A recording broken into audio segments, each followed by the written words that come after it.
All right, guys, we are in. Welcome to day 11 of me posting 100 days in a row on YouTube and with podcasts.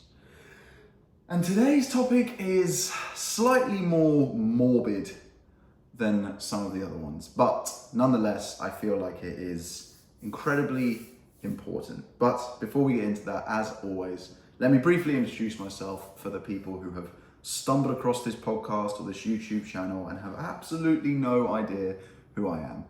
So my name is Doug, I'm an online coach, and I primarily help 9-to-5 guys who are feeling drained and struggling to balance work and life to take back control of their health, reboot their mindset, and most importantly, get their edge back.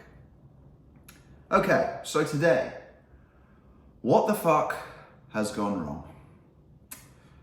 The title of this video is around the fact that when you really take a step back and look at the situation, not a lot makes sense logically on the surface. But if you look a couple of layers under, it makes a lot more sense. Let me explain. As human beings, we have never had this much access to this much information in the history of humanity. And it's all for free. It's all available at the tap of the button, pretty much wherever you are in the world now. We've got to that point. Instantaneously. We have access, the more people have more access to healthier food at more affordable prices than ever before. We have more gyms than ever before, particularly I know for a fact in the UK and the US, and they are run more affordably than ever before. And yet, obesity and suicide rates, both in men and in women, but primarily in men, I believe, are out of control. They're at their highest level they've ever been. They're climbing faster than they've ever climbed, and they show no sign of reversing or even slowing down. It's a real fucking mess. And when you take into account what I've just told you, it doesn't make a lot of sense, right? We've got the information, so we have access to know what to do. There's no paywall in between us and the knowledge that we need to do the thing to get the result, to feel better. And we've got access to the gyms, we've got access to the food, we've got access to water, right? Our basic needs are pretty much taken care of. But yet, statistically speaking, maybe this doesn't apply to you personally, but statistically speaking, things are getting worse. So what's going on? And I had a real good think about this. And I think, first of all, it's important to say there is no one thing. But personally, I think one of the biggest things, if not the biggest thing, is that our brains are not wired to absorb this much information this fast. What makes it more conflicting, what makes it harder is the confliction.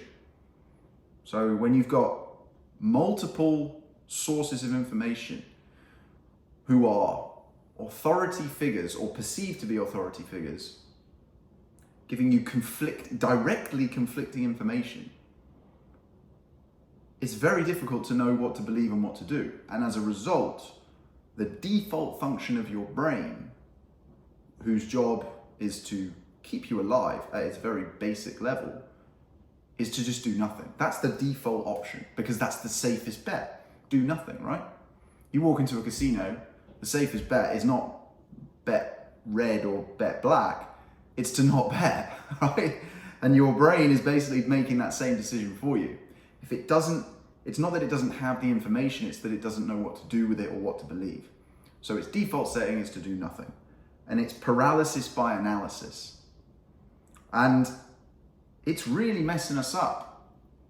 The internet is amazing, but I think a lot of us are using it wrong. And it was funny, I listened to a podcast yesterday with two guys who are very successful creators talking about their relationship with social media and how they use it, similarly to how I use it as a tool to reach people.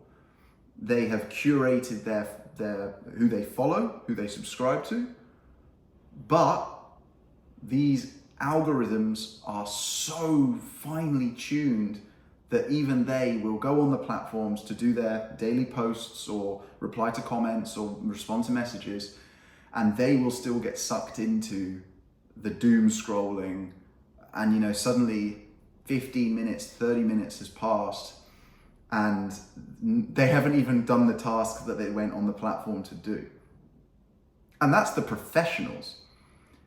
If you're just a consumer, which 99% of people who use social media are, and by consumer, I mean you're not actively trying to make money from social media. I'm not saying you don't post, but you might post just for, just to post. There's no ulterior motive. That makes it sound really bad, doesn't it? But you know what I mean? And the relationship consumers and creators, creators have with social media is very different. Creators understand they understand the game a little bit more, especially the longer they've been doing it, the longer in the tooth they are with this sort of stuff. So you imagine a consumer who's in their day-to-day, they go on and they're doom scrolling for not 15 or 30 minutes, they're doing it for an hour or two. And I'm guilty of this sometimes, very rarely now, but sometimes it will just get you. And you go down this rabbit hole and the algorithm knows what you're watching and feeds you more. It feeds that confirmation bias. So we need to really be careful with our relationships with social media.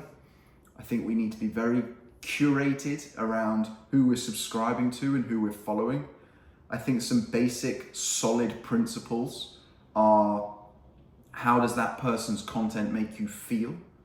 If it makes you feel worse after you've consumed it, then I would encourage you not to consume it. And I know a lot of people think, yeah, but that's my best friend or my family member or a colleague. It's going to be awkward or weird if I unsubscribe or unfollow them or something. Most of these apps now have features, I think all of them do actually, where you can just mute someone. So I get it, like you might not necessarily want to unfollow your mum or whatever, but just unsubscribe, just mute. It's a very simple option and you're just not going to see their stuff. And spend, the next time you go on social media, rather than spending 15, 20, 30 minutes or more consuming content, I encourage you to spend that time curating your feed. Think of it like a garden. Go and trim those bushes, cut the fat, get rid of the crap that doesn't add any value to your life, is negative or isn't positive, and just makes you feel worse than you felt before you consumed it.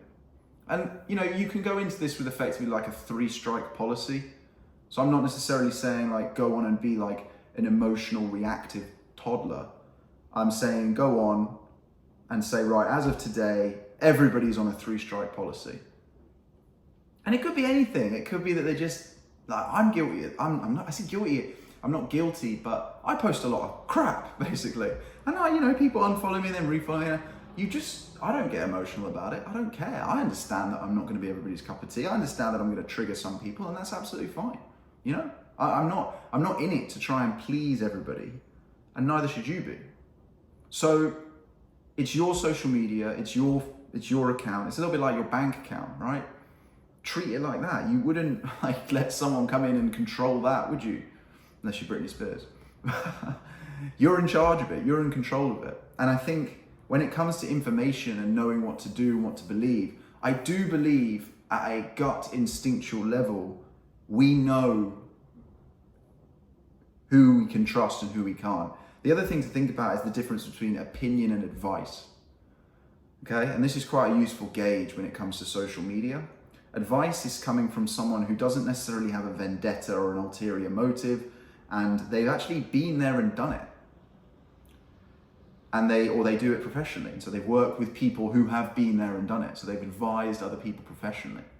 Whereas an opinion is it's everything else, right? It's just, I've got an opinion on this. Okay, well, by nature, theoretically, everybody could have an opinion on absolutely everything. And this day, maybe that's part of the problem these days, is everybody feels like they have to have an opinion on everything, right? bombs start going off in Israel or the Ukraine, and suddenly everybody's like, right, okay, right, I've got to do my research, I've got to pick a side, I've got, oh, bloody hell. It's like, no, you don't have to. I'm not saying be completely blasé to it or ignore it and pretend it's not happening and skip down the road like the world's an amazing place. Of course, acknowledge and empathize with the situation, but don't feel like you've got to literally waste your time, because it is a waste of your time, because you cannot influence these things. And I'm just giving examples here. There's millions of examples that you cannot influence. So don't feel like you've got to have an opinion on everything. Curate who you're following on social media. Don't let anybody else control that decision or those decision-making processes. And use your gut Use your gut instinct as to who you think you should listen to, and look at that based on whether they're giving advice or opinion. Now, of course, I could probably sit here and do like an hour-long video on social media, but I think hopefully today that has been a bit more of a succinct, I guess it's ended up being a bit of a guide of how to use social media. Like, as a creator, as someone who's been creating content now for 5 years nearly, which is crazy, you know, I'm actively trying to get my screen time down and use it as a tool to reach the world. But you have to balance it out and treat it like social media, because if you're not consuming and responding like a consumer, then you make yourself very hard to resonate with and alienate yourself effectively. So it's a tough one, and I'm not the expert, I've not figured it out, but this is advice based on what I have done, what I have helped other people do. So you can choose to take it, leave it, do with it what you want. But I unfortunately believe that whilst the internet is insanely powerful and overall has the potential to be like such a net positive, I think because it's still so new in the grand scheme of things, we have a pretty shite relationship with it overall as a population, as a humanity. And just think about it, this is the one thing I want to finish on, because I think this might help you a little bit as well. Imagine your 13-year-old son or daughter came to you for the first time and said, Dad or Mum, I want an iPhone, because we don't buy our kids Androids, fucking hell. I want an iPhone, I want to go on Instagram, I want to go on TikTok. What advice would you give them? All right? And then think about that, and then do that yourself. Because I guarantee you, the advice that you would give your child, 50% of it, you're not even doing yourself. And you know the things to say, right? You know the things to say, because we've all had the scams, we've all had the messages, we all know the pitfalls to avoid, but we still fall for them. I'm going to wrap it up there, guys. Thank you very much for watching, for listening. I love you all. I'll catch you tomorrow.